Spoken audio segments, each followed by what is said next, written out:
Welcome to the Author's Corner with A.C. Campbell. Join us as we take a tour around the literary industry with interviews and features within and throughout the industry.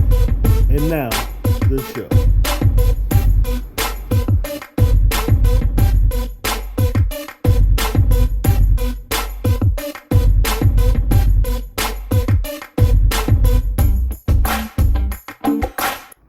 Welcome to an all-new episode of the Author's Corner with A.C. Campbell. As always, I'm your host, A.C. Campbell.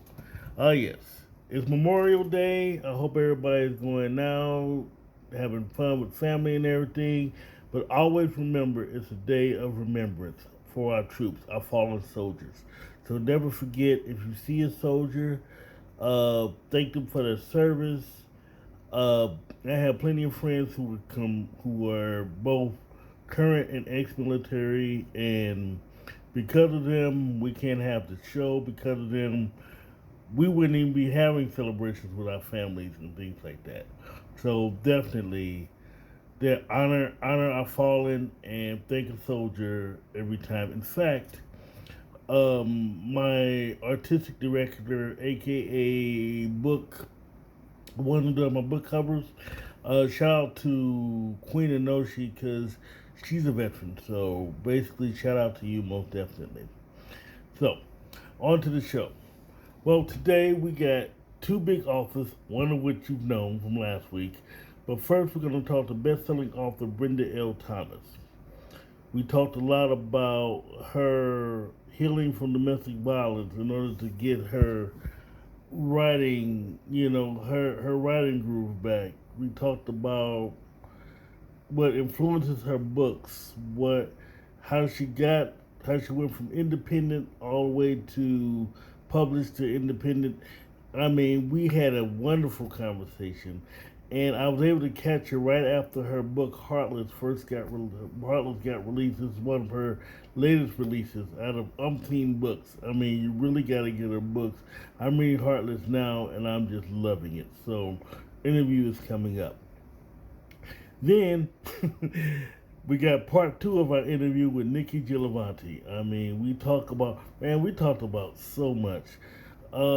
We had so many hiccups with our interview to where we had to go to the second part. We talked a little bit about relationships. We talked about hate in the game. We talked about a whole bunch of different stuff. So that's coming up. So without further ado, when we come back, we're going to start the ball rolling with Brenda L Thomas. You know, even after 20 years, readers are still captivated with How to Lose a Black Woman. Now, in its second printing, follow the story of Bruce Williams. Shall I say, mild-mannered school teacher in search of love? Using social media, prayer, and a lot of trial and error, Bruce fights to learn what a true relationship is all about. Filled with original poetry by H.D. Campbell, it's a lesson from one young man's point of view.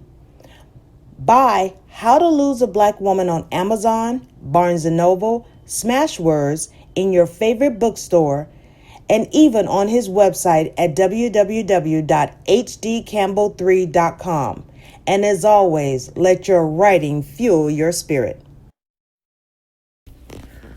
Buy Late Murder at 10 by H.D. Campbell. Former investigative reporter Mark Alexander thought his life hit a slump when a mass shooting results in the murder of a controversial news anchor. Can Mark get out of his head long enough to crack this case? Well, I'm not going to tell you. You'll have to get your own copy of Late Murder at 10 on Amazon.com and coming soon to your favorite bookstore. Imagine having a gift and being bullied not to use that gift for a long time. But then when you do come back, you come back hard and strong and become a best-selling author. This happened to our first guest, Brenda L Thomas. I mean, she's still healing from domestic violence and the fact that she couldn't write for so long because she was bullied out of it. But when she came out, I mean, when you come out the gate, you come out the gate like a phoenix. I mean, and then because of it, you're now one of the biggest best-selling authors around. And then you go ahead and meet diehards like Victoria Christopher Murray and Rashonda Tate Billingsley, and then you go a little further. I mean, I admire that. So I'm gonna quit talking and let you talk to her. I don't know how old I was when I first started, but I know I was in elementary school. And I just, I read a lot and I wanted to write. I always wanted to write. I started out writing poetry, but it seemed like my writing always got me in trouble. And I remember in elementary school, the teacher asked, what do you want to be when you grow up? And I said I wanted to write an autobiography. Now, I was in elementary school. I had no idea what I thought my life was going to be. But lo and behold, I had a lot to write about. So my writing always got me in trouble. And by that, I mean, my mother found some stuff I wrote when I was young, about some boy and all that. She snapped out on me. I got in trouble for that. Then it was like my diary, of course. And then this boy I was dating in high school, he found a journal I was keeping, and it was about the other boy that I liked, right? And he went crazy. My brother had to go beat him up. So then, but I was young, right? So then I met the man I was in love with and wound up marrying, and he knew I was going to be a writer. However, I became the cage bird because he found something I wrote, didn't like it, and he told me if I ever wrote again, he would kill me. And I believed him because he was abusive already. And the day that he told me that, he beat me with an Adidas sneaker in front of my 5-year-old daughter. And so for 10 years, 10, 15 years that I was with him, I never wrote. So all the words that I wanted to get out, the stories I wanted to tell, I couldn't do it. I was feared for my life. So once we divorced and I moved away, I finally got the courage to start. And my children told me if I didn't write, then I was still afraid of him. And so here I am 9 books later. Awesome, awesome. So, what led to your first book? What is your first book, by the way? Okay, so I had moved from Philly and I was living in Maryland with the job I was working at the time, IBM. And I started actually working on my memoir. Okay, so I started writing all these stories from my life and things that had happened to me, just in little capsules, not anything that was in any kind of sequence. But so then when I moved back to Philly, I started working in sports. I worked for a company called And1 Basketball. I don't know if you remember them.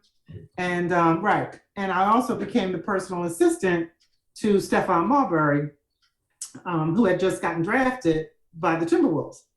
So as his assistant for 5 years, I saw a lot of things, as you can imagine, running around with Snotty Nose Millionaire. So that is where my first book, Threesome, Where Seduction, Power, and Basketball Collide, came from. And it was a story of Sasha Boryani, who was coming out of a tragic relationship and took a job as an assistant to an NBA athlete. And it but it's the story of the underbelly of professional basketball. So it's all fiction. And so I started writing that, and I remember at the time showing the prologue, reading it to Stephon, and he was like, "That's really great. You got to write it, blah, blah, blah, blah." And so it turned out that was my first book. And it was great that it was, because no way I could have handled feedback, criticism, and all the things that authors get in response to their work, with my memoir being my first book. So that's where I started, and I self-published it because I couldn't get a deal. Of course, I was a nobody as a writer. So, but what pushed me to self-publish was that, all those years people kept telling me, stop writing, and then the ex-husband. And then I was like, you know what? I don't care what New York says. I'm publishing this book. So friends and family helped me do it. And lo and behold, I got picked up by Simon & Schuster.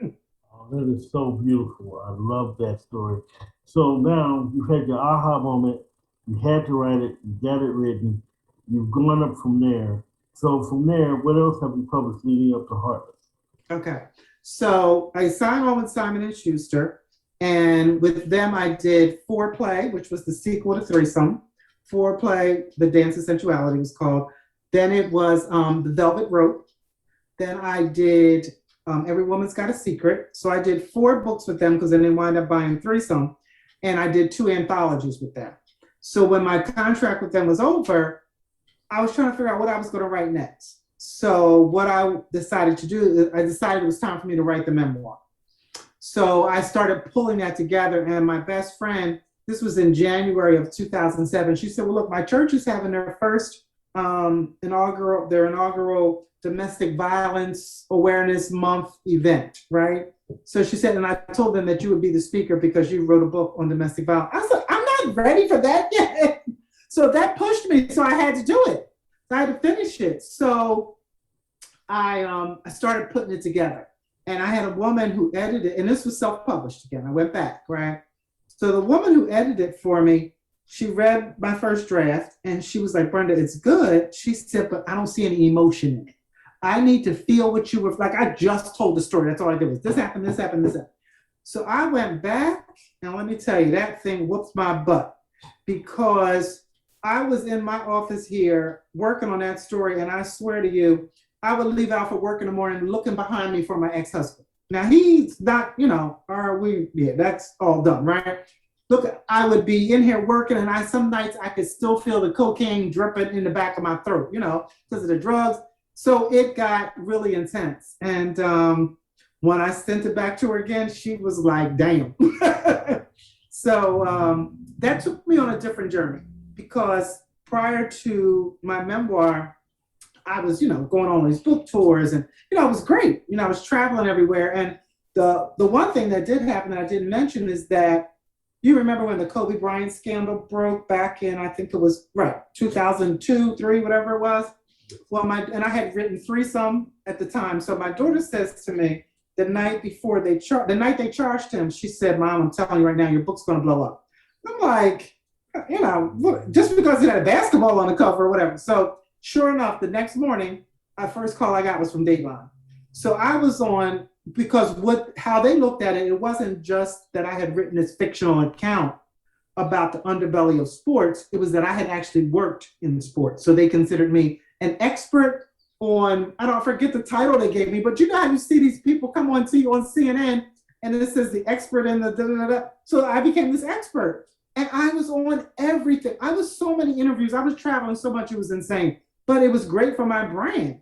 So anyway, so then comes the memoir in 2007, and that took me on a totally different journey because now I'm going out and I'm speaking about my life.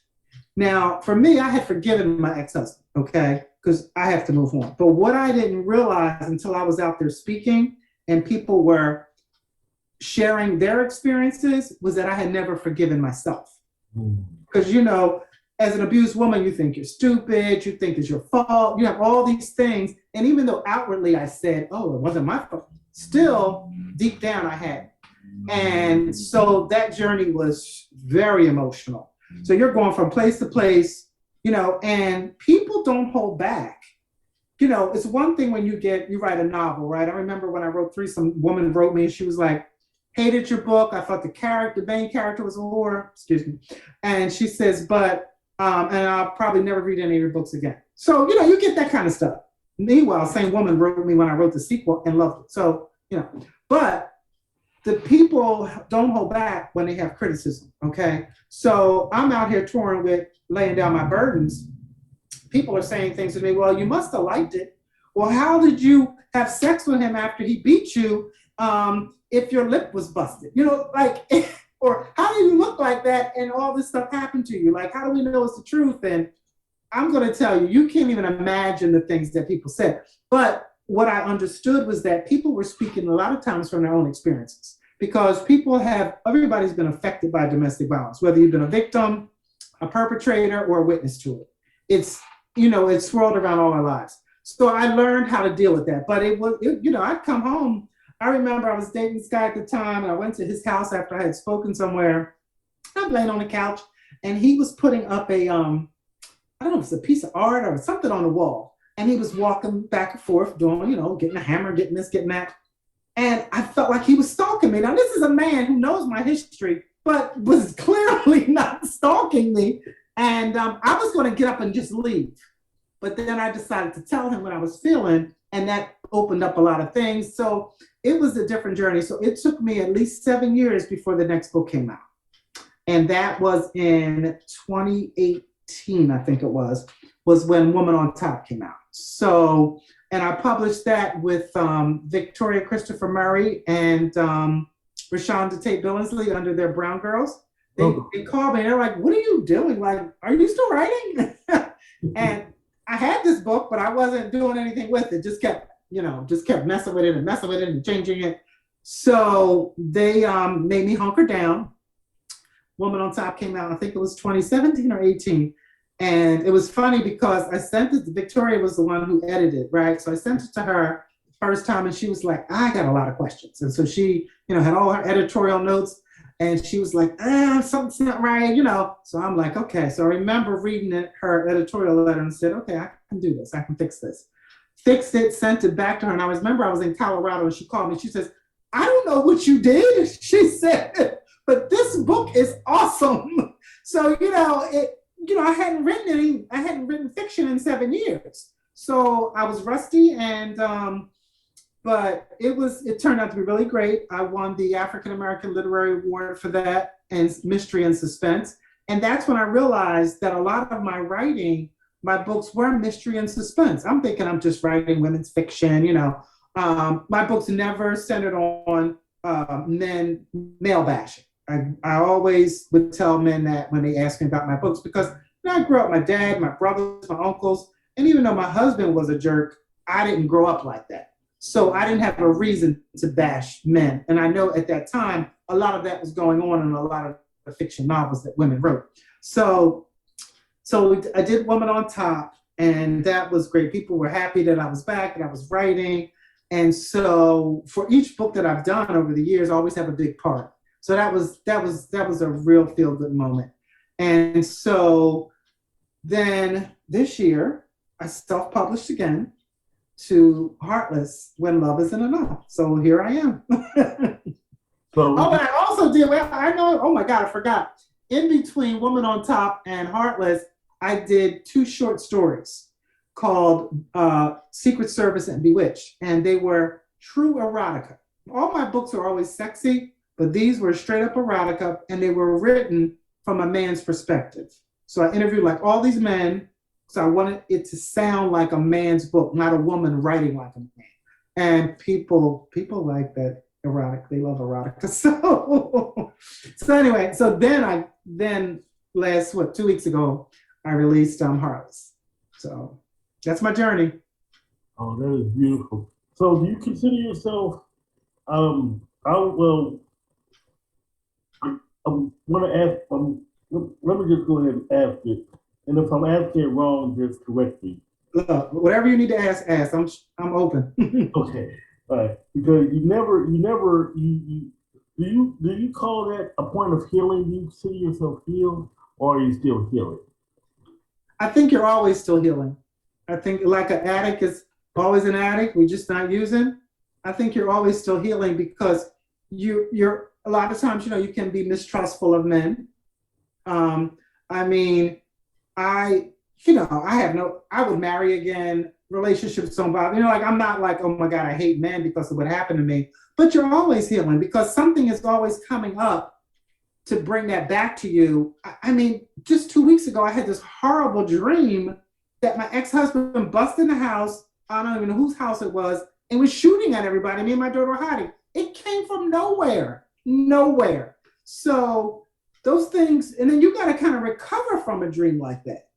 So, and then you hear things in the news and, people are always saying, did you hear about the domestic, people always want to report domestic violence to me.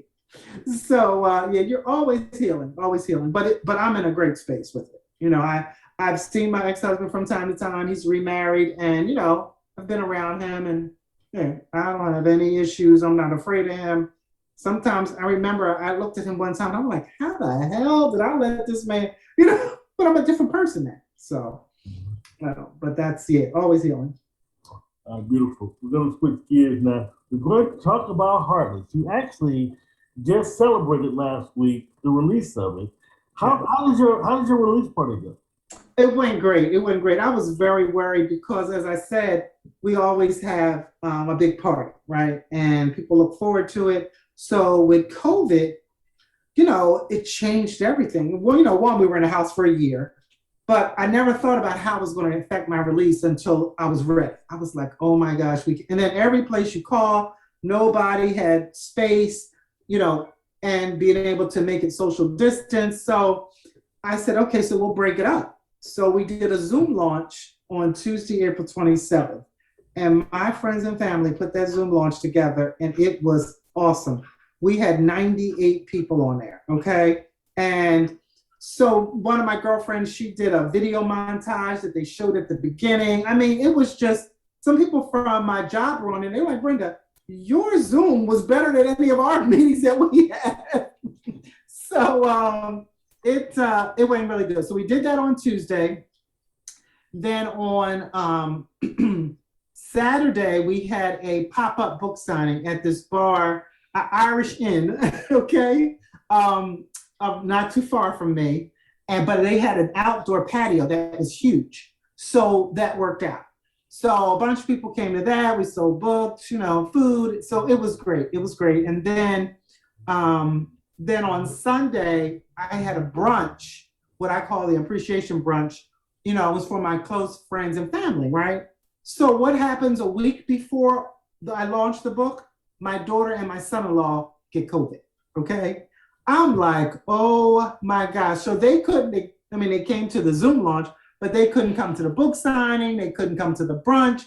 So, that was impactful because my my daughter's always there. My son couldn't come because he was on the road because he drives a truck. And so all my grandkids were there. But we had lost 3 family members during COVID. So my daughter catching it, and her husband a week before my book launch, it was rough. It was rough, but she did these great shirts for me.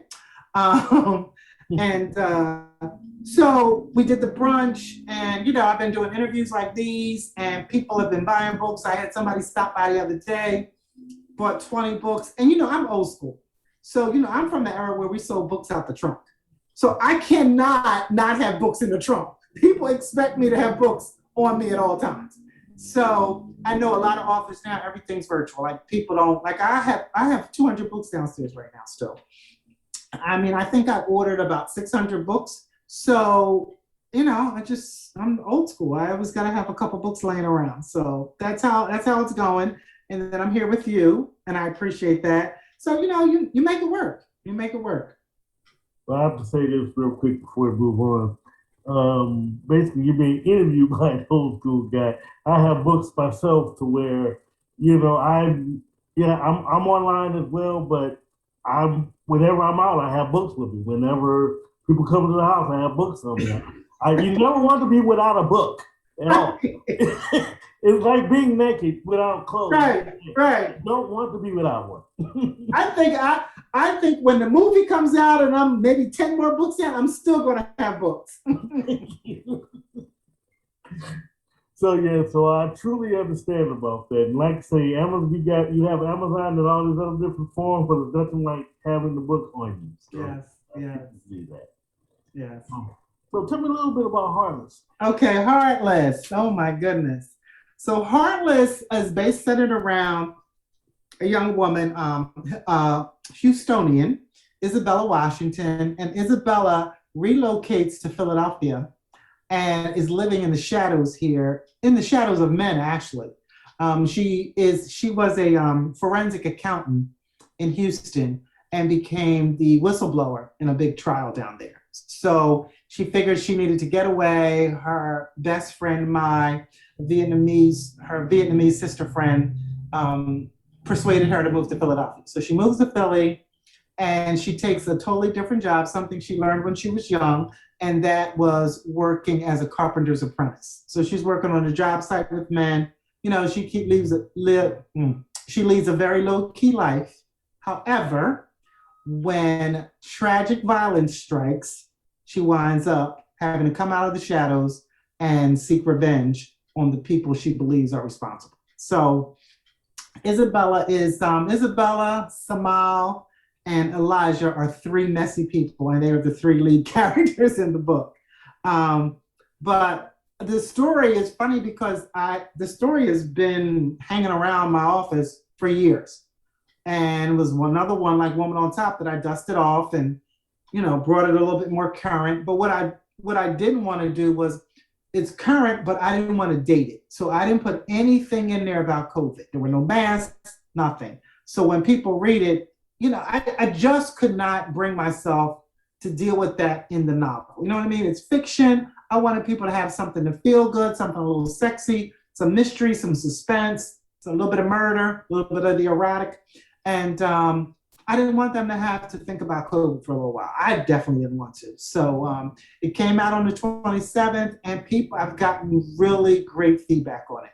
My brother, who turned 71 the other day, says to me, just want to let you know I'm up to chapter 5. I was like, what? He was like, and I don't read. I was totally shocked. I couldn't believe he was reading it. So he was like, you really have grown as a writer. I said, well, when's the last book of mine you read? He was like, threesome. I was like, well, of course I have. So yeah, it's gotten great feedback, and I'm excited. It was funny because today I was thinking, I should have another little party. Well, my next question is, because like I said, I actually just bought the book about a couple days for the evening. Actually, the video by now. Anyway, that's all the story. What inspired that book? Okay, so it's been through a lot of transitions, right? So what initially inspired it was the Amtrak train and SEPTA train system in Philadelphia. So I used to ride it every day back and forth. I was working for a law firm when so I used to ride the trains, and you meet a lot of people, and I met this conductor on the train, and it just started from there. Something always starts from a nonfiction place for me. And that's where it started. And so I imagined, what would it be like if a woman was living two different lives? She has this great corporate skills as a forensic accountant. She's, been on many trials, and, of course she became a whistleblower and all this, and she had it all living down in Houston. And then she had to come, and it wasn't like she was hiding from people, but with all the publicity that she had received down there, she needed to decompress. And so, and during the course of that, right when she took the job at the company where she became the whistleblower, she had gotten married and lost her husband tragically in a plane crash. So all of that she was carrying around all that baggage. And so she just relocated. And, we think sometimes when we relocate that's going to make a difference, but we take ourselves with us. So yes, she couldn't stay in the shadows for long. And I think the subtitle, When Love Isn't Enough, is because sometimes it isn't. Somebody can tell you they love you. You can tell somebody you love them, but it's just not enough. I've loved a lot, but it hasn't been enough for the other person. And sometimes it hasn't been enough for me. Hell, my ex-husband loved me. You know what I mean? Obviously that wasn't enough. So yeah, that was the seed, me riding the train every day back and forth to work, and just people watching and meeting people. And that was the seed that grew into Heartless. And there are some heartless people who love people out here, I'll tell you. Oh, trust me, I agree with you, definitely. So what were some of your biggest challenges writing this book? COVID. My plan had been to get this book out in November of last year. So in March, when everybody was, sent home and stay in the house and all of that, between March and April, my brother died from COVID, my sister-in-law died from COVID, and my nana died from COVID. So, thinking that staying in the house initially, I was like, this is gonna be great. I can finish the book, blah, blah, blah. I'm gonna have all this time. But when you go on that emotional roller coaster, and then I became obsessed with everything COVID, with the news, oh shoot, I'm sorry, my phone was dinging, with the news, and all of that. So, I'm watching the news, I'm mourning, And you can't mourn as you normally mourn. Families gather when somebody dies. We bring over food, we have music, we do whatever we can to comfort each other. So everybody was comforting themselves in their own homes. So it wasn't a lot of time for creativity. So then came July and August, and I said, I gotta, so I was just doing bits and pieces. So I took myself on what I call my writer's retreats, which is just me going somewhere. Sometimes it's just me in a house. So I did 2 of those at the Jersey Shore. And I went down for like 4 days, shut off the phone, sat by the pool in my room, just going to get something to eat. I set up a routine for myself. Actually, it was 3 times I did it. And that is what helped me begin to really get into the story. Because for me, I have to kind of shut everything out so I can be living in the story. I need to be each character, male and female, old and young. So that really helped a lot. And then when I came back home, I did what I did, my daughter had suggested with my first book. She said, okay, she had told me you need to put up pictures of who you think the characters are. They don't have to be the same pictures for everybody else. So I didn't know anything about book bays at this time, right? So then I started imagining who my characters were from people I've seen, in celebrities and non-celebrities, right? So I did that. I put the pictures on the wall in my office. And I went from there. So then I did some retreats at home. And, family has to get used to that because they figure you're home. Well, why can't we call you? Why can't we come over? But finally, it got to a place where it finally started coming together. And of course, me and I know a lot of my writer friends, we second guess ourselves a million times. So it's called always, it's like, well, is this any good? You know what I mean? Maybe it's not that great. And da-da-da-da-da. And then you get somebody to edit it. And so then when my content editor, a friend of mine, but she's a friend, but when it comes to editing that book, I don't think I know her. Okay. She was like, okay, let's get back on subject. I was like, okay.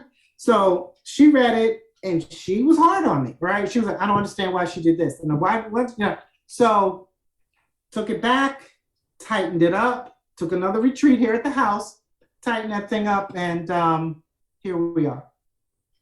Yeah, I love that. So, as far as editing goes, how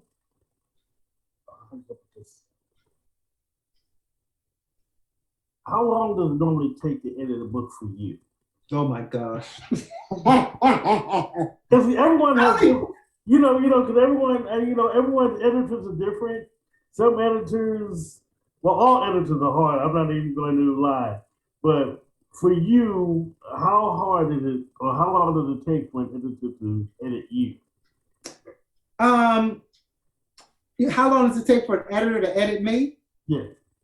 I always like to give, well, according to who it is, the girl who edited this book for me, Lisa, she has a family. She works from home. So I say to her, you tell me how much time you need. I tell her what date I think I gave it to her in like February, right? And I said to her, my release date is April 27th.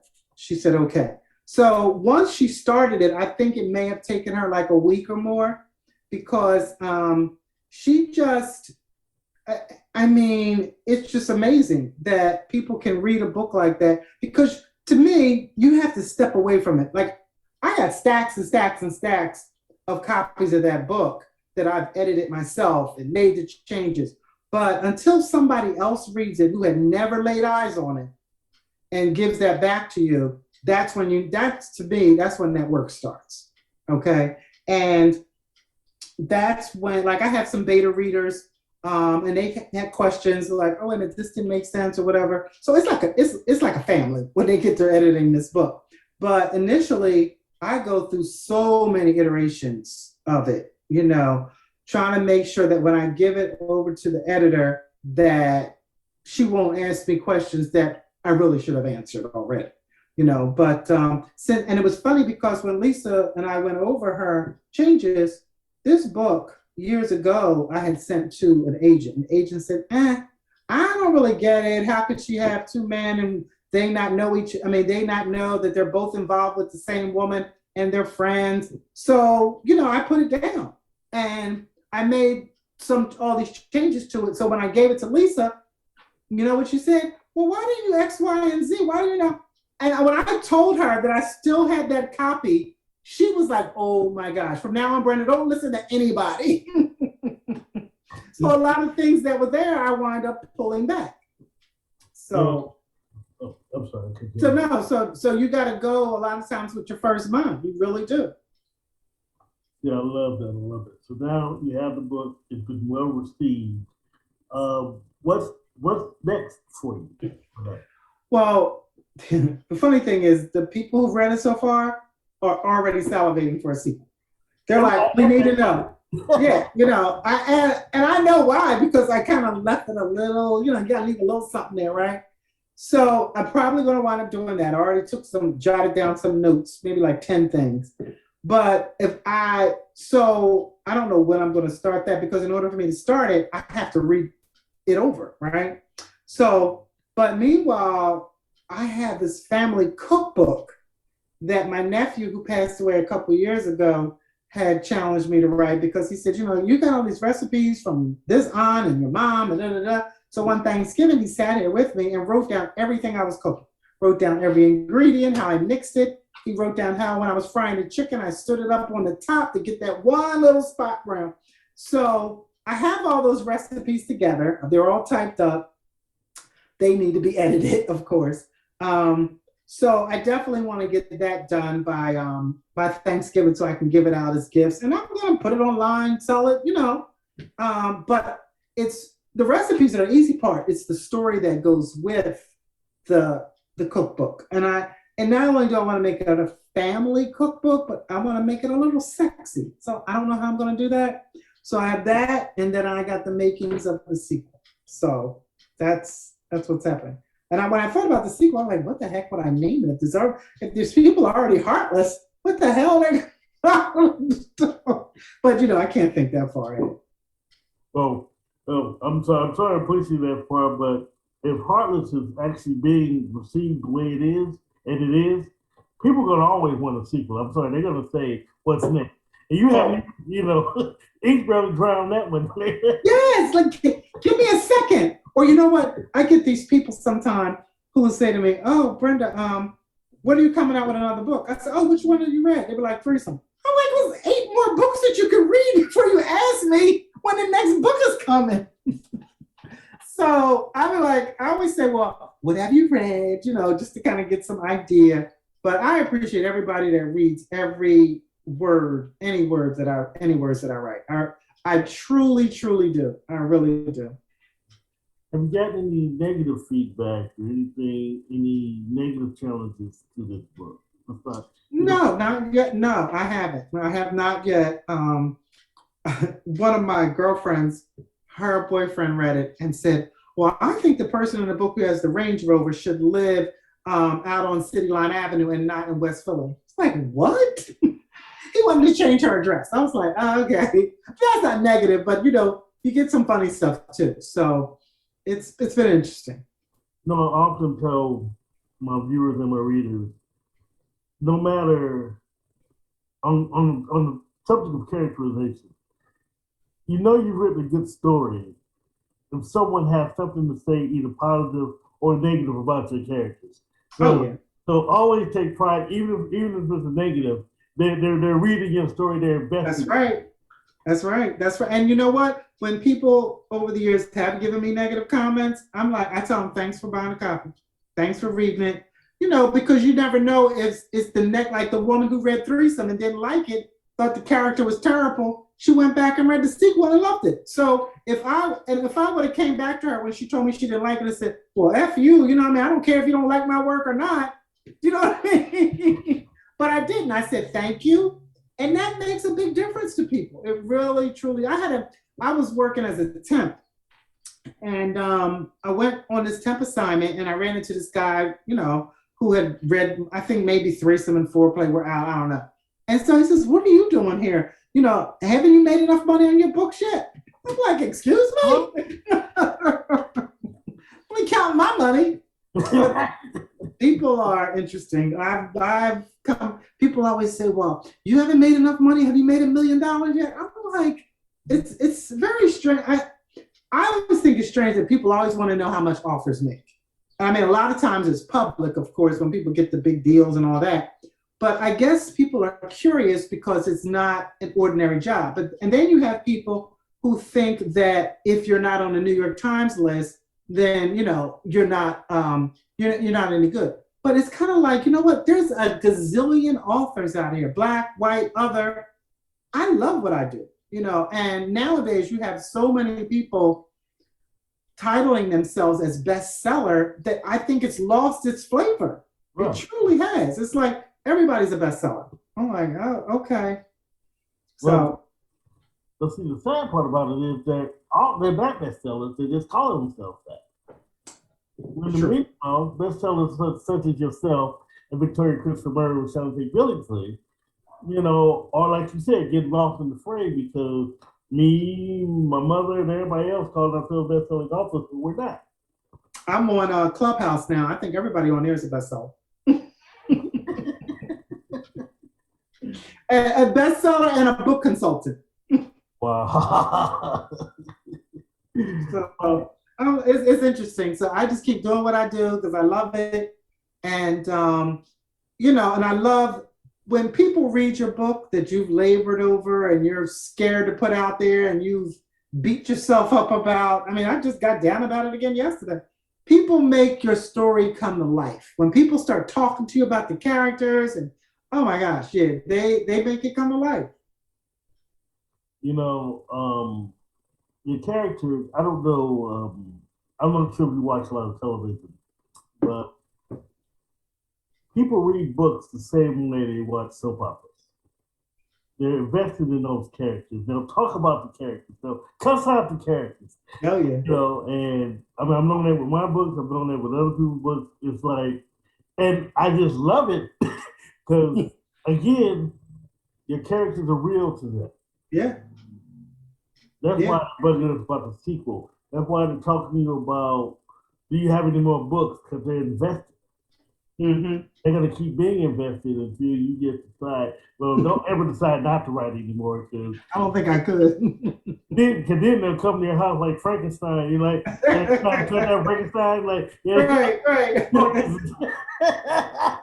Yeah, because so my niece, she was like, okay, you got to put together your book base. I was like, what? So the characters that I put on my wall, she decided I had to put them together, take a quote from each of them, and she put together this video montage of the book base, right? Then she told me I had to do a playlist because one of the guys in the books likes oldies, right? And he's always playing oldies. So I pulled some music from the book and she put together a playlist. So, this is all the new stuff. I didn't have book bays before. So I wish one of these book bays would see one of my posts and hold it up for me and give me an endorsement. Thank you. Exactly. So where can we buy your books? How can we get to know you? Where can we learn more about you and your books? You can buy my books on Amazon and Barnes & Noble. I think that's for now. I think it may be on Apple. I'm not sure if it's up there yet. Apple Books. And then also you can visit me on my website, which is BrendaLThomas.com. And I'm on all social media platforms. I'm trying to make this social media thing work for me. Now I'm trying to do TikTok. I don't even know what's going on there. But my grandkids, they kind of put up a lot of stuff for me. They promote it on there. So, that's what I'm doing. And then what I like is to be out. What I miss is going to book signings and book clubs. I mean, book clubs are the best. So I have about 3 book clubs booked that are in person. So I'm excited about that. So hopefully, as now that things are opening up, I'll be able to do more of that because that's the best. Sitting in somebody's living room, having a glass of wine, talking about the characters, and people just take it to a whole nother place. One of my biggest prayers is like, first, I hope I get to interview you again for your next release, and hopefully it'll be in person.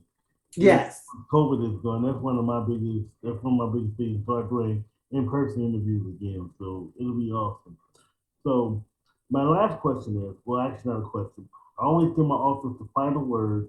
You can give advice, shout outs, whatever you want to say, the floor is yours. Oh gosh, I gotta give a shout out to Philly, because I'm a Philly girl. um, I don't have any advice. I will say this for people who are writing or want to write your book. If you're Don't think about the publishing, don't think about the marketing, because people a lot of times put the cart before the horse. And I have to be careful of it myself. Just write it. Just get the words out of your head and onto paper in no particular sequence. Just get it out. You can figure it out later. But sitting around saying, I heard a girl say, well, I want to know if I should start marketing, blah, blah, blah, blah, blah. She hadn't written the book yet. So write the book, get it out. So that's the one thing I would say to people who want to write, and I say it all the time to myself as well. Write it, Brenda, and then worry about everything else later. Worry about the launch parties and all that stuff.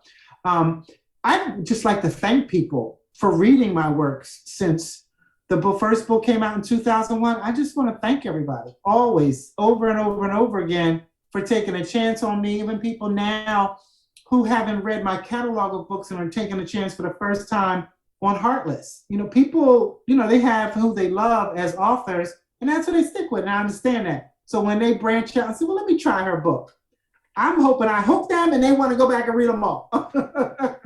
So just thank you. And please reach out to me. I'm right here in Philly. My email is Brenda L Thomas at Comcast.net. I'm always here. I'm always open to talk to people, and I always respond. So thank you, and thank you, HD, for having me on your show. I truly appreciate this, and I look forward to seeing you in person. Thank you. What did I tell you? It is an awesome interview, and later I'll have a phone number for the domestic violence hotline for anyone who needs it who's in trouble. So next, we're gonna talk about hate in the game. We're gonna talk about relationships. I mean, what didn't we talk about? I mean, Niki Jilvontae. I mean, you're just gonna have to see coming up next. Coming soon, the second printing of the Sergeant Wise Guy Chronicles, reintroducing you to a special agent, Sergeant Wise Guy, the government's top strategics and agent with a very sarcastic tongue. A former ranger, he heads up a team of specialists taking care of missions too big or too messy or other agents don't want to handle. His first mission takes him to Paris, where a stolen Cold War nuclear warhead was discovered. While discovering the warhead's origin, a lost dead love resurfaces. Can Sergeant Wise Guy resolve both before the secret plans for the warhead is complete? Well, check out the second printing of the Sergeant Wise Guy Chronicles, coming soon. Just who is author H.D. Campbell? He's the multi-gene author who can take you on several trips at once. With H.D. Campbell, you can have a romance, you can track a killer, or even stop an international incident. For 30 years and still writing, H.D. Campbell will take you on trips you've never been before. Learn more about him by logging on to hdcampbell3.com or check him out on Facebook, Twitter, Instagram, Pinterest, and LinkedIn. Read his rewrites of How to Lose a Black Woman and Late Murder at 10, with a new title coming soon. And as always, let your writing fuel your spirit. I just posted up on Facebook that interviewing Niki Jilvontae means I might as well be talking to myself, not in the negative sense. Talking to myself as far as we're definitely kindred spirits. We're definitely, and not the fact that we're authors. I mean, she is truly my sister from another mother. I mean, you will learn a lot. We have so much in common. Hey, I actually found out I have writer's OCD. See, I didn't know that. See, there's a thing called writer's OCD, which we tend to all have, which I'm so happy that I have. So, we talk about family, we talk about relationships, we talk about so much. We talk about building legacies. So, again, I'm going to be quiet and hear the interview. We talked about the negative aspects of being an author. What are those positive aspects of you being an author? Oh my God, when I help them, like I've helped a lot of authors, like under my old company, this company, like when they actually get their work out, them come and tell me how much they appreciate it and how good they books doing and how everybody, they getting new fans and stuff. That be the best part when I heard that what I've given them, they using it. Like, oh girl, I remember you told me to do this and run ads like this. I've been doing it and look how much money I made. I'm like, hey, yes. That's the best part. That has to be the best part. And see, I love that. I love that. So how are your fans receiving? Because I know you got, tell me one books, you got a lot of fans. I have a lot, and I hate calling them that. I don't call them fans because I don't like the aspect of being famous. I'll say that. I'm from Memphis. Like, it took me so long. Me and my daughter used to go out before we moved from Memphis. We would go out and people be just looking at me, or random people walk up and touch me, and I'd be ready to fight. I'm from Memphis. Don't be just touching me, girl. And then my daughter was like, Mama, you an author. I said, dang, I forgot shit.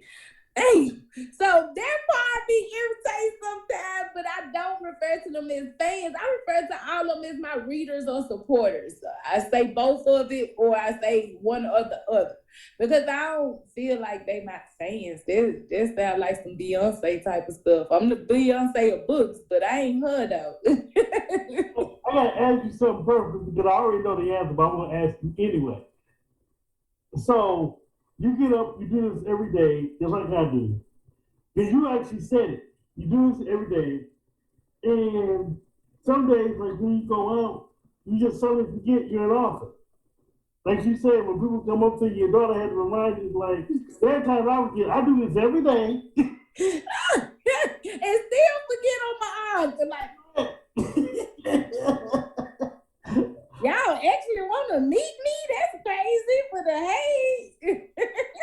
And it's crazy. Or you go into Walmart and then you go and you actually see, oh, that's my book there. Oh, okay. And you're like shocked to see your book there, but you know your book has been there. Yes, that's freaky. Like, I went into a library one time with my daughter, and I'm noticing how the little girls kept looking at me. They was sitting over in the African American fiction section. And I'm like, why is these little girls going? They weren't no little girls, but like 1920s a little girl to me. So I'm looking at her like, why these little girls looking at me? And then one of the girls just came up there. She turned the back of my book. She said, I knew it was you. I read this book at school and got in trouble. I was like, you don't supposed to be reading that school and no school, girl. Good Lord, I went around the library and they look, you need to put this in the section in the back right here. And these my books. She was like, oh my God, it's nice to meet you. I said, yeah, but put these in the back because these kids don't need to be reading it. My work is not for kids. I got a children's book. They better get that children's book. That's about safe that they gonna get. And it's freaky and it feels good at the same time. And I don't know how to describe it. How can you describe it? Yeah, I don't know how to describe it because it's a good, scary, anxious, fulfilled feeling all at once. It's so weird. I don't know how to describe it. It's all them things. You don't know if you want to scream or throw up. Thank you.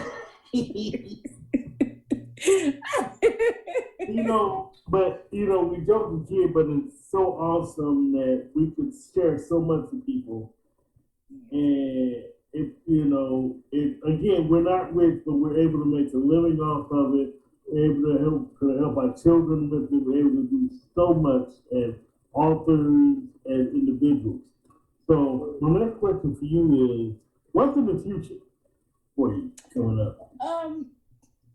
My first goal was I was gonna stop writing at 50 books. Well, yeah. I'm just gonna say right there, you're all right, because I did that too. Go back. Good. Exactly. I said 100 now, but after writing out a couple of the titles that I need to finish series and all this stuff, I'm like at 120 there. So I'm just gonna keep working. I'm gonna just say that. And I want to start I've been pitching a lot. I've been writing screenplays, learning how to write a screenplay because I've been pitching a lot. I've been harassing the hell out of Netflix and Tyler Perry. Like, it's gonna pay off. I know it's gonna pay off because my son recently did some, and that's so crazy. He is really my hero because he recently did something that has me so motivated and inspired to keep harassing these people. For the last 5 years, my son had been saying he wants to see the lost episodes of this show that the Wayans brothers made in Canada back in the day. It's an 80s show called Wanehead. It was a cartoon, an all-black cartoon. I loved it. I've seen it. You love that cartoon? My son loved it. He's 13 now, but he swear he was born in 1988. He know all this old stuff. He swear he was. So he kept saying he wanted to see this show. Now listen, friend, my baby kept messaging them on Instagram, on Twitter. He harassed Marlon, Sean, and Keenan for the last 3 years. He didn't get no email response. So last year in June, during the pandemic, I said, baby, let's try something different.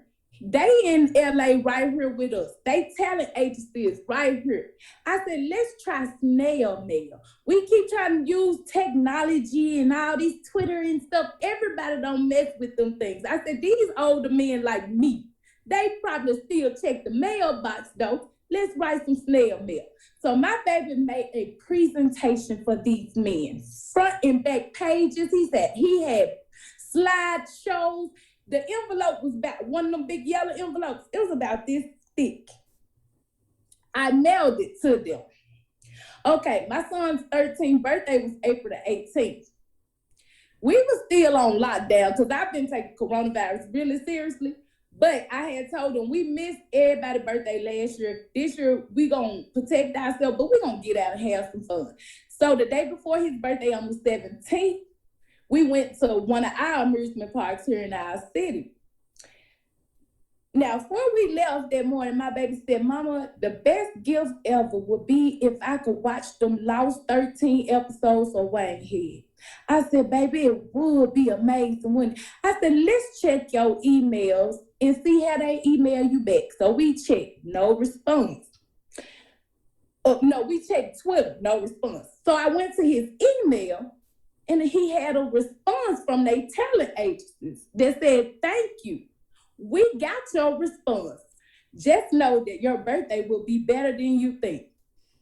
So after that, my son said, I'm gonna go check something. He Googled Wanehead. He said, Mama, it's her. We get on, what is Amazon Prime? And all 13 episodes was on there. My baby was so persistent that he got them to put all of them back on there. Now they on Amazon Prime for everybody to enjoy. I said, little boy, if you ain't little boy, you just showed me that I be thinking I'm slept on and what I want to do ain't gonna never come true. Little boy, you just showed me that consistency is the key. What I've been doing, keep going. He got what how many kids can say they talk to a celebrity, harass a celebrity enough to get what they wanted from them? Come on now. And my baby pitch every time was, I'm a 13-year-old autistic boy. I write movies, but I want y'all to put this show back on here, and it works. So that's how I'm living now, friend. I'm going to keep thinking about him. I got to write another letter. So let me write another book. I'm going to get closer to Tyler Perry and Oprah. Oprah going to see me. I done told her since I was 5 years old that I'm going to sit on that couch. She think I'm playing. I love it. And you know what though? Here's the whole thing. You've got to keep pushing. I know you're gonna keep pushing. I am. I ain't giving up ever. That's the whole thing. I ain't never giving up because when I leave this earth, I can guarantee I'm gonna leave at least 10 to 15 unpublished manuscripts behind. I already got them planned, ready. Just in case, so my daughter can keep the legacy going and make sure that her money is long and it keep running. I'm trying to create generational wealth, break them generational curses. Yeah, I love that. I was gonna say real quick about Tom Perry and Oprah. You know what I'm saying? Don't give up, because the day you give up is the day before they read your letter. The next day they would have read your letter, but you decided to give up yesterday. Oh, and that show how I look at everything. Like, oh, I gotta do one more. This might be the day, and you never know though. It just might be the day, and that's why I'm not gonna give up. I'm gonna keep harassing them. They'll get tired of seeing me and ask me to come in eventually. Let's give this woman a meeting right now. We just come on in. And look, here I go walking from California. I don't even need no ride. I'm a walk. I'll tell you this really quick before we move on. It was Ricky Smiley. How he got his first morning show. He was friends with Steve Harvey. Steve Harvey was moving his show. He called Ricky Smiley and said, Ricky, I need you to come and move to Texas. I mean, you got one chance. Don't be late, or you won't get your opportunity. If you ain't you won't get your opportunity. I'm telling you, come to Texas right now. We're gonna have this meeting. You're gonna move your show. You think he didn't move his show? Man, I'm talking about, I would have left as soon as I hung up the phone. Okay, yeah, I need that ticket because I'm leaving tonight, baby. That's all they gotta do is tell me, Nikki, can you come to Atlanta? You know what? I'm already there. Steve Harvey wouldn't have finished this conversation. Second conversation ago, I was there. Hey. I'm already there. I'm like, finish what you were saying now. Don't. He like, how the hell you get here from California? Don't worry about that. Don't finish what you were saying though. I'm here. I'm ready. I'm dressed and everything. Hold on, let me change my wig. Hold on.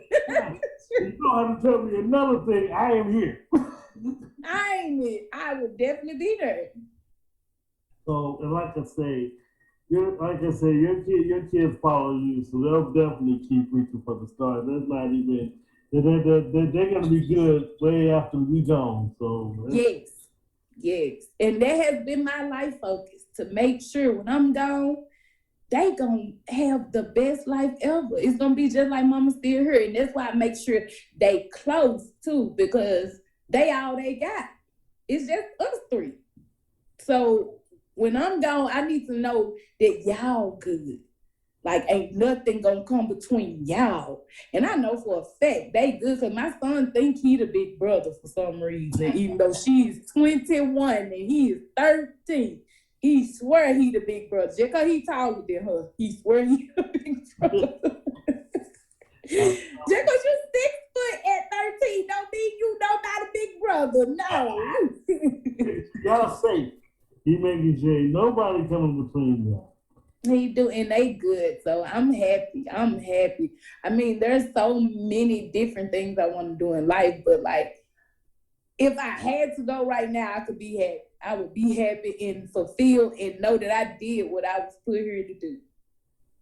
You don't have any haters in the family sense, do you? As far as you don't have any haters as far as you and your children go, do you? Me and my kids are all we got. I just say that we all we got. That's why we here in California by ourselves. It's just us. And we come from a huge family. It's just us though. I understand that. I definitely understand that. And it's okay, because God made my path that way for a reason.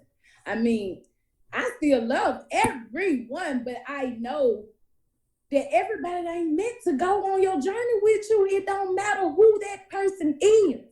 It could be your mama, your daddy, your baby, your brother.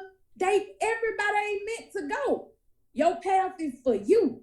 So, like, if they don't align with what you know you're supposed to do, you gotta let them go. And that's been my motto. Like, if it's not aligning with what I know I'm supposed to do, the life I'm living, I'm not gonna hold on. I'm not gonna tether myself to toxicity. I just can't.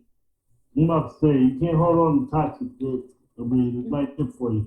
Definitely not good for your mental health or your heart. No. Exactly. So that's why it's okay. Like, when I go back home, I know my family there, but as far as now, I'm in California. They in Tennessee. It is what it is. I love y'all, but we gonna love each other from far now. That is it. So now my thing is, how can I get to know you? How can I buy your books? Where can we talk if I ever need to talk to you? You can actually reach out to me on my website, www.bookbeastworld.com. And you can send me a message on there. You can find all my books. It's a link on there where you can go to Amazon and purchase all my books. I will have them available on my site soon because I recently got in a huge paperback order. So you'll be able to get autographed copies from me via my site probably next week. I'm trying to work it in. I'm always doing something though. So I'm trying to work it in because it takes a long time working on the computer, doing all that stuff. So I'm saying that for next week. But yeah, you can go to Book Beast World and find out anything you want to know about me. Link to my books, link to my YouTube channel, because I was a rapper before I was an author. So it's a link to some of my YouTube channel with some of my songs on it. So like, yeah. Oh, don't say that. Don't say that. You go ahead. I was a poet first, then a rapper for most of my life, and then I discovered, I could write a book. But it's always been words. I just say it's words in some realm. Oh, hey, like I say, you had a creative life. There's nothing wrong with that. Yeah. And only creative don't create. So believe me, there's nothing you told me that's not surprising. I already know because you're definitely a creator. I love it. So my next question is, I just know you got to have a movie script somewhere, a play, something. What have you? I know you have the 11th time period open, but what exactly do you have? It's been very difficult as far as the screenplay writing, not the writing it itself, because I've found a few people that's helping me. I know how to do it now.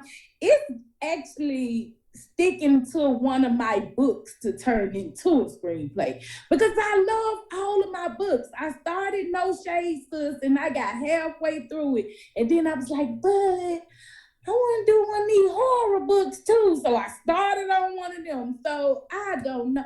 I really want to get somebody else to, first of all, make a panel and do a poll out of all 71 books. Which ones y'all like the best? And then narrow that down to like 5. And then we do another one. Now, out of these 5, which one the best to make into a screenplay? And then they pick. Then I want somebody else to actually write it for me so I won't change my mind again. Let me ask you an open-ended question that don't even need a straight answer. But how hard is it being a perfectionist? That's also what we are. It's so hard. I have OCD and anxiety. You I'm very much OCD. I have anxiety. I'm not OCD, but I do have anxiety. I'm self-diagnosed OCD. I know what the hell this gotta be OCD because once I start something, I cannot focus until it's done. It has to be done. It can't be almost done. No, it has to be done. Oh, that might be me then. Oh my God. You got OCD too? That's writer OCD. We got writer OCD, so you might well go take it. It's like I take it now. I'm saying, so we have way too much. This conversation, we're learning way too much. Way too much alike. We are, for real. For real. Because, like, for real, once you start something, you can't move on. I be sitting over here like, they be like, Mama, come on, it's time to go. And be like, once I finish this chapter, like, I can't get up, right? Exactly. How I'm going to move in this thing still in my brain telling me what to do? I cannot. No. I definitely get in the middle of a plot or something. In the middle of a particular scene, it's like, no, I gotta finish this. I'm sorry. Yes. My phone messed up on me. I got an iPhone, but I think I want to go back to Android because I write really well on my phone versus the computer. Yes, I write good on the computer, but I have carpal tunnel from writing so much. So, sitting with my hands and wrists like this, that's a lot. It hurt.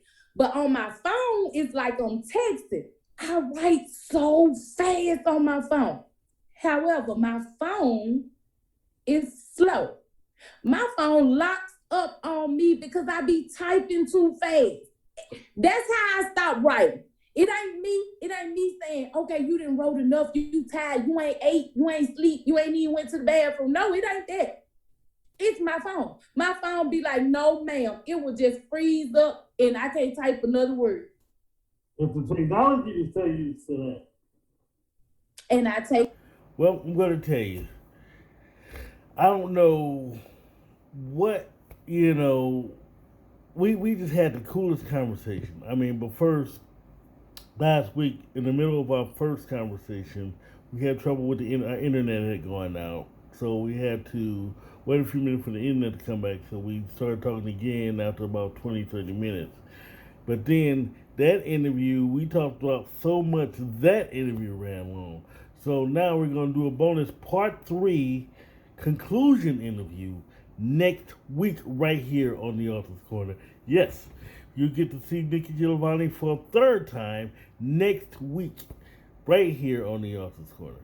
We're going to talk about more business things. We're going to talk about so much. I mean, we're also going to talk about how we're kindred spirits too. So it's just so much that you'll find out here next week. So when we come back, we're going to have HD's 2 cents. Have you seen The Author's Corner with HD Campbell? It's the best show you're not watching. Every week we have authors, editors, artists, and others from various industries. There are 3 ways to watch Author's Corner, primarily on our YouTube channel, HD Television, on our HD Television Facebook page, and on our media page at www.hdcampbellmedia.com. It's The Author's Corner with HD Campbell. Check it out weekly, and as always, let your writing fuel your spirit. And God bless you. Do you need editing and formatting services, promotion, or do you need a press kit? Let HD Campbell Productions put together a package to suit your needs.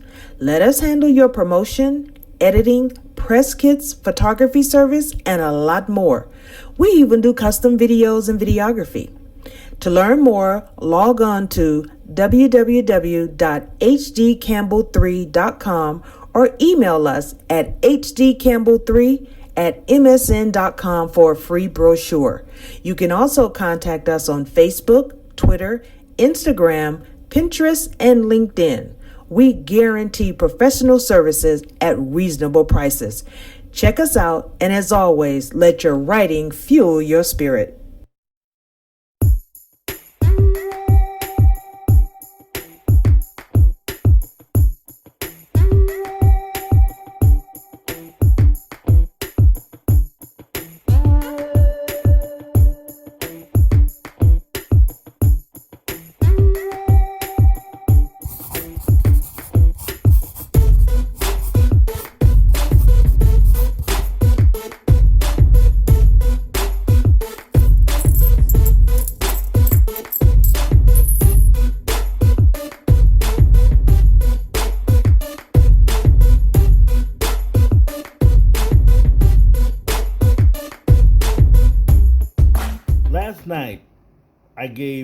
I treated myself to a mini photo shoot. I wanted people to know who I am. And yes, a lot of people know who I am. I wanted to reintroduce myself as H.T. Campbell, author of books such as How to Lose a Black Woman and others. A lot of times, you'll see yourself as possibly bragging or being overconfident, but no, you have to sell yourself. You have to sell yourself every day. We talked about it with Brenda Thomas. We talked about it with Niki Jilvontae. You've got to be on the social media every day promoting yourself. Or if you got a publisher that'll promote you, such as myself, or you got a promoter to promote you, you make sure that you're on in the book clubs every day or the street every day talking about yourself. You always got to find new ways to market yourself every day. And don't let somebody tell you that, well, what, you got to tell me you got a book out every day? Yes, you do. Because if you don't, you tell somebody how is it having 5 books out and then you tell them you got a new book out and, they don't know you have previous books out. It just doesn't work like that.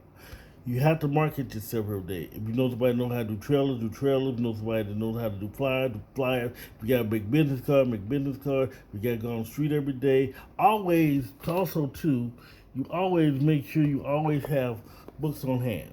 If you don't have books on hand, order them. Order them from your distributor because you never know. You may make street sales. You may garner a new fan. I see fans every day, whether I make new fans or I see old fans.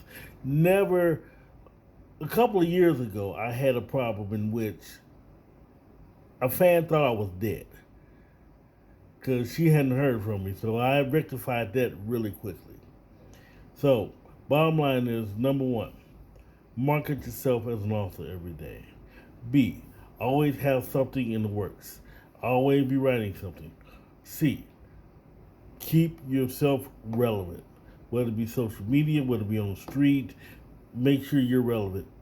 Finally, if you don't have time to do it yourself or you don't know how to do it yourself, there's people like myself, there's LaShonda Hoffman, there's so many other people out there.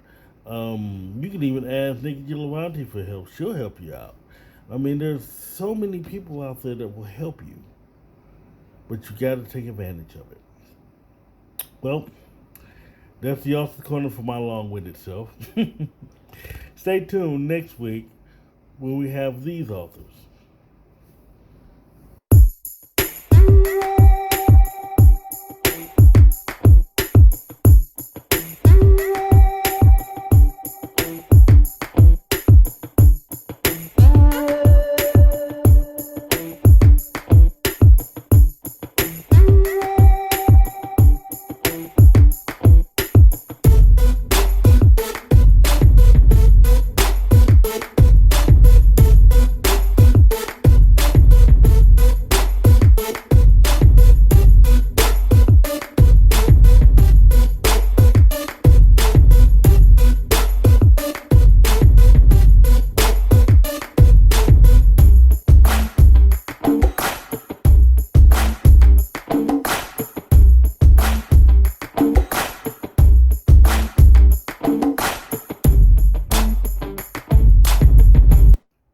That's it for the Author's Corner.